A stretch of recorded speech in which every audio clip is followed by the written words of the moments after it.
Olá, pessoal! Mais uma vez estamos aqui fazendo mais um vídeo para esclarecer um pouco sobre a medicina integrativa e a nutrição holística.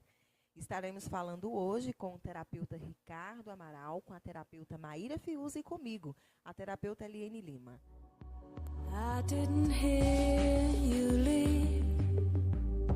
I wonder how am I still here? E galera, mais um lembrete, quem está assistindo os vídeos, gostando dos vídeos, por favor, compartilhe, por favor, curtam e também assine lá, clica lá no sininho de notificações para sempre que a gente postar um novo vídeo, você ficar informado das novidades, tá ok? Doutor Isaac Góes, Ricardo. Dr. Isaac Góes, em 1988, ele desenvolve uma pesquisa baseada no magnetismo, né, que ele chamou de par biomagnético médico. E por que ele fez essa distinção? Porque ele queria que esse método, né, de tratamento, esse modelo de tratamento, fosse pesquisado também por outros médicos, até por mais cientistas. Inicialmente, ele começou a tratar pessoas gratuitamente. E ele fez isso durante vários anos. E assim ele foi catalogando várias enfermidades que ele conseguia ali tratar, colocando ímãs distribuído em várias partes do corpo, de forma estratégica. E ele percebeu que um organismo muito ácido vai produzir algum tipo de anomalia, né? Então, por exemplo, se você pegar acidez, vai produzir vírus. Ele começou a perceber que quando ele colocava as estruturas magnéticas, né, que é chamado de magnetoterapia no Japão, né, que veio também para o Ocidente também com esse mesmo nome, e ele fez de uma forma única, né, porque ele descobriu que no ambiente muito ácido, o vírus, ele consegue ali se multiplicar numa velocidade incrível. Através da alimentação, através da hidratação e através do par biomagnético, ele deixava esse sangue, porque, por exemplo, nascemos num pH de 7,35, 7,45. Um bebê tem um pH mais ou menos 7,35, 7,45. E o que ele percebeu é que o sangue não pode ficar com pH ácido, senão vai multiplicar os vírus, se aquele corpinho ali tiver vírus. Mas se ficar muito alcalino também não é bom, vai desenvolver as bactérias. Ele percebeu que, parece até a teoria do Buda, do caminho do meio, que o sangue não pode ficar nem muito alcalino e muito menos ácido. Você tem que ficar levemente ácido. Então, é a balança, né, da acidez corporal. Então, se você conseguir manter o corpo com pH no meio, né, 7 ponto alguma coisa, que aí não fica nem ácido, nem alcalino. Você vai evitar as doenças, né, as parasitoses, os fungos, os vírus e as bactérias, muito mais fácil. E como que ele tinha certeza disso? E hoje existe microscópio eletrônico, você tem uma tela, e o que ele faz hoje? Ele tira um pouquinho do sangue, né, da pessoa, coloca numa placa, tem um médico lá que faz só isso, e observa a quantidade de parasitose no sangue da pessoa, e até mesmo de metais estranhos. Devido a um sangue muito ácido, ali vai ter uma proliferação de substâncias estranhas, além dos vírus, bactérias, etc. Então, o que ele percebeu? Quando coloca os ímãs bem distribuídos pelo corpo, de alguma forma, a Terra trabalha... Na verdade, a Terra é um dínamo, né, gigantesco, é um ímã gigantesco. E o corpo humano é um pequeno ímã. Então, quando o homem pisa na Terra, literalmente, o campo magnético dele se favorece. Andamos isolados, né? Sapato e tal. Então, hoje temos uma certa escassez dos campos magnéticos da Terra sobre o nosso corpo. É como se fosse uma desconexão, né? Então, o céu a gente fica conectado com a cabeça, mas os pés que nos conecta à terra, assim como as raízes de uma árvore, estão isolados. Porque ele percebeu que nessa escassez magnética ele colocava os ímãs e você recuperava o seu campo magnético. Por quê? Os ímãs, com o tempo, eles perdem campo magnético, mas você pode magnetizá-los de novo. Pensando assim, ele pensou, eu posso magnetizar os seres humanos que estão desmagnetizados e assim vou recuperar a saúde deles. Depois que ele fazia tudo isso, ele percebia que havia ali o quê? A cada terapia, um desaparecimento, por exemplo, e até de vírus, como o vírus da AIDS, por exemplo. Então, será que a AIDS é uma doença da imunidade ou é uma doença dos campos magnéticos do corpo? Ele está provando que quando repõe a energia magnética do corpo humano, o vírus da AIDS some. O vírus da AIDS, o vírus de várias doenças.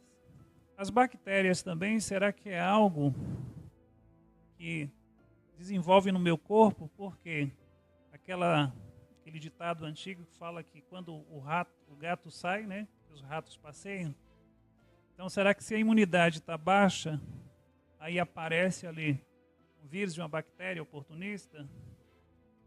Mas ele não está reforçando a imunidade dessas pessoas, ele está reforçando os campos magnéticos delas e elas melhoram. Então, um ponto de interrogação gigantesco, né, paira na cabeça de pessoas que começam a pensar nisso. Será que as doenças dos seres humanos é uma doença causada por vírus, bactérias, fungos e etc? Ou será que é uma doença causada pela escassez magnética? Sim. O Dr. Isaac Góes brilhantemente criou um modelo, um método, protocolos.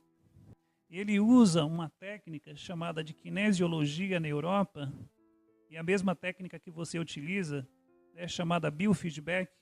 Né? Você como terapeuta, Eliane como terapeuta, vocês duas utilizam o biofeedback para diagnosticar, para analisar. Então o que ele faz? Ele analisa através do encurtamento muscular, ele usa os pés como ferramenta de analisar, ferramenta para diagnosticar. Porque quando ele faz uma pergunta, uma perna fica mais curta, outra fica mais comprida, e ali ele vai tirando o sim e o não. E ele, como médico, ele consegue fazer perguntas para o corpo, né, via subconsciente do paciente, com a margem de acerto até de 99%. E depois dos tratamentos, ele consegue fazer uma reposição, porque o corpo fala que modelo ele quer o tratamento. Então é simplesmente incrível. Infelizmente, a população, do modo em geral, desconhece essas formas de medicina e que é a base da medicina atual. Por exemplo, se você pegar, volto de novo, insistir em Hipócrates, existe uma cidade na Grécia que chama Magnésia. Foi de lá que veio a magnetita, ou a magnesita, sei lá. Né? Então, as pedras com poder magnético.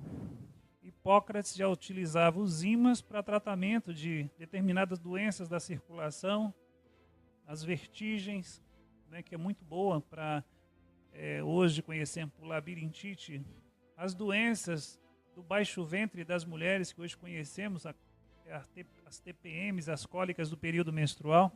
Então ele colocava os ímãs ali, elas melhoravam. Isso em 460 a.C. Então eu posso dizer para você que 2.500 anos depois, aparecendo até o Peter Graden, ele fala que parece que existe um gorila de 5 toneladas sentado no seu quarto e você nunca percebeu. E realmente, viu? Não é? Porque parece que a gente retrocedeu, né, no conhecimento. Exatamente. E você vê que está Hipócrates tratando várias doenças, inclusive as doenças femininas, né? Por exemplo, eu trabalho aqui com as minhas colegas, várias colegas de trabalho aqui, e aí quando uma ou outra está na TPM, eu passo apertado, né? Quem sabe o doutor Isaac Góes com os ímãs, né? E temos aqui, né, ainda bem que temos os ímãs também aqui, né, a magnetoterapia. Lógico que a gente vai estar ampliando a partir do mês que vem esse tipo de tratamento. colocando os ímãs, inclusive em crianças, que é muito interessante isso, cólicas de bebês, choro noturno, irritação dos bebês, irritação da criança, estados de excesso de ansiedade, porque a ansiedade é produzida devido ao descompasso das glândulas e até mesmo dos sistemas elétricos do corpo, que os chineses chamam de meridianos. Mas quando eu coloco os ímãs ali, eu equilibrando essa energia, não é, desses sistemas, eu vou diminuir a ansiedade daquela criança, os medos daquela criança. Ou seja, é uma técnica fantástica, não descoberta por Dr. Isaac Góes em 1988, mas é uma terapêutica, né, uma técnica terapêutica que vem lá de trás, mas que nas mãos dele, como médico, como cientista, ele conseguiu fazer o quê? Ele conseguiu quantificar, ele conseguiu criar protocolos, e isso pode ser, mais uma vez, repetindo o que eu falei com a Irene, da doutora Esther Del Rio e vários outros, é possível agora multiplicar os profissionais que trabalham, né, que podem e que vão trabalhar com o par biomagnético médico. Vamos falar agora sobre o consumo de alimentos industrializados mais saudáveis, que vem crescendo cada vez mais a nível mundial. Ricardo, gostaríamos de saber o seguinte: grãos, cereais, sementes, aveia, linhaça, chia e outras deixaram de ser comida de pássaros e passaram a integrar o cardápio de pessoas simples e de pessoas mais informadas. O que você nos diz sobre essa questão, Ricardo, sobre digamos assim, esse crescimento do consumo desses grãos de forma muito saudável para os seres humanos? Falar de grãos, né, num país que entende os grãos de uma forma de superprodução, o governo brasileiro ele está mais interessado em quantidades, né? É a questão da balança comercial, né? E também a questão do arrecadamento, não só em impostos, mas também vendas para o exterior, né, as exportações. Essa visão é uma visão, essa coisa dos grãos, né, que deixou de ser comida de pássaros e agora está integrando também o cardápio de seres humanos, é uma coisa de um movimento que vem crescendo muito nos últimos anos, crescimento de grãos, né, de venda de grãos. Então a gente pensa logo na balança comercial brasileira, na exportação, nos impostos arrecadados, né, que o governo tem interesse, né, nesses impostos, e até mesmo para exportar também você paga um monte de taxas. Só que eu estou falando dos grãos relacionados a uma alimentação, uma nutrição mais natural. Então, só no ano de 2016, foram vendidos, arrecadados, na verdade, 93,6 bilhões, né, de reais só aqui no Brasil. E crescendo cada vez mais, em média, 4,6% ao ano, que é muito. Você pode encontrar hoje, em várias residências, inclusive aqui de Guanambi, pessoas que comem linhaça, pessoas que comem chia e pessoas que já migraram também para o cardápio inteiro dos integrais, dos grãos integrais, né, o arroz integral. A linhaça, por exemplo, só para você ter uma ideia, né, adiantando um pouquinho, ela pode produzir dentro de você uma lubrificação intestinal. Então, o brasileiro come muito pão, né, e farinha de trigo. Ela cria uma liga, uma graxa que veda as vilosidades dos intestinos e impossibilita, por exemplo, você eliminar as impurezas dos intestinos. Essa lubrificação é como se fosse... Sabe quando você vai fazer um bolo que você passa manteiga na forma e o bolo não gruda? Então é mais ou menos isso. Então quando eu como linhaça, eu faço o quê? Unto, literalmente, o meu intestino fino e o meu intestino grosso para que não grude ali exatamente essas farinhas refinadas, e com isso eu vou ter um trânsito mais fácil do resíduo fecal, ou seja, essa pessoa não vai ter constipação intestinal. E com a constipação intestinal, ela vai começar a produzir as doenças, não é? Mais adiante eu vou estar falando que existe uma barreira natural dos intestinos, tipo uma mucosa, que evita que pequenas partículas de toxinas, de impurezas, passem para o sangue.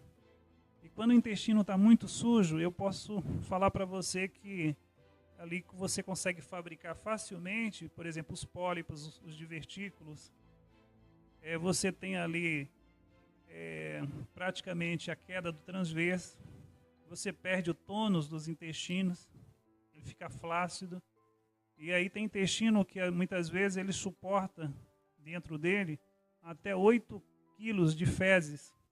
É uma bomba tóxica, uma bomba de radicais livres, que são ácidos corrosivos que destrói aquele organismo rapidamente. Envelhecimento precoce, não é? Perda da alegria, porque o intestino cheio de fezes é um intestino enfezado, e pessoas enfesadas são pessoas que é de difícil convívio.